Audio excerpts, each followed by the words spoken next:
On the edge, out of the blue, Unit 1, Unidentified Flying Objects. Selection 1, the green light.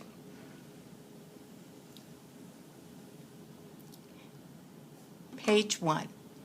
Luis Delgado was not afraid of danger. After all, danger was part of his job. Luis was a 28-year-old police officer in Haines City, Florida.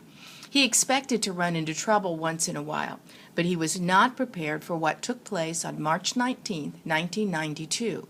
On that night, something happened that terrified him. Luis was working the night shift at 3:50 a.m. He was in his patrol car. He was driving on 30th Street, an unlighted road that ran past a grove of fruit trees. Suddenly, Luis saw a light in his rearview mirror. It was bright green. It seemed to be coming down out of the sky, and it seemed to be following him.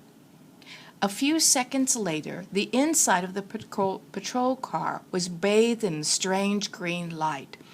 Luis saw glowing objects flying along on the right side of his car. He was going about 40 miles an hour. The object stayed right with him. Twice he slowed down a little, and the object moved in front of him. But both times it quickly dropped back along his right side. Luis was frightened. He radioed his dispatcher. The call went through at 3:52 a.m. Luis asked the dispatcher to send backup officers to help him. "Something is following the vehicle," Luis said. Then the object moved in front of Luis's car for the third time.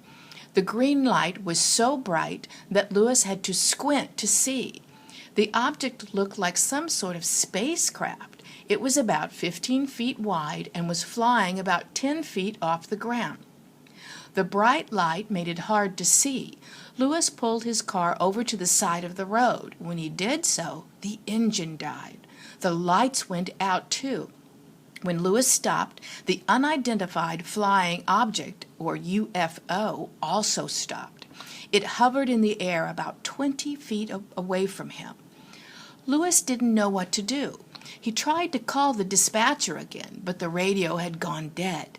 Luis stared at the glowing UFO ahead of him. He saw a 3-foot dome in the center of it. The whole thing was an odd shade of green. The colors seemed to flow over the object. Even in the quiet of the night, Luis could hear no sound coming from it. Then the bright white light began to shine from the UFO directly into the car. Luis fought off a rising sense of panic. He got out of the car. Slowly he began backing away from the light. He pulled out his walkie-talkie and tried to call the dispatcher again, but the walkie-talkie wouldn't work either. Luis noticed that the air around him felt strangely cold.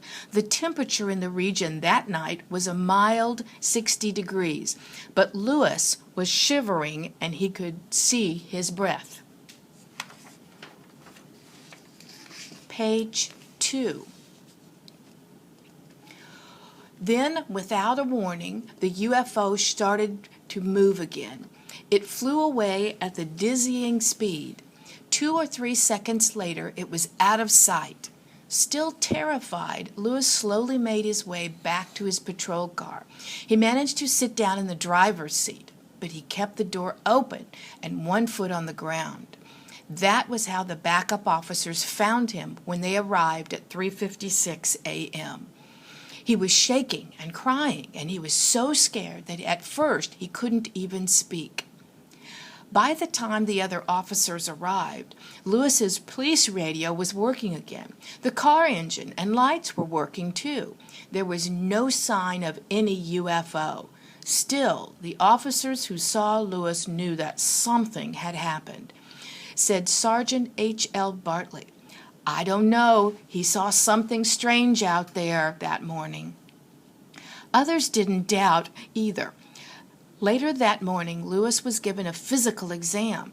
He was also given a psychological exam. Doctors found nothing wrong with him. Luis had no injuries. He showed no signs of mental illness.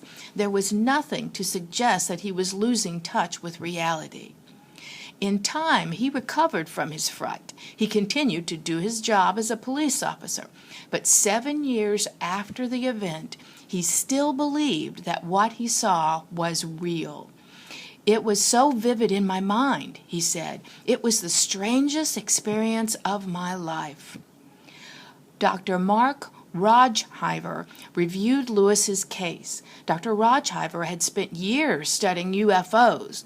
To him, Lewis's account sounded believable.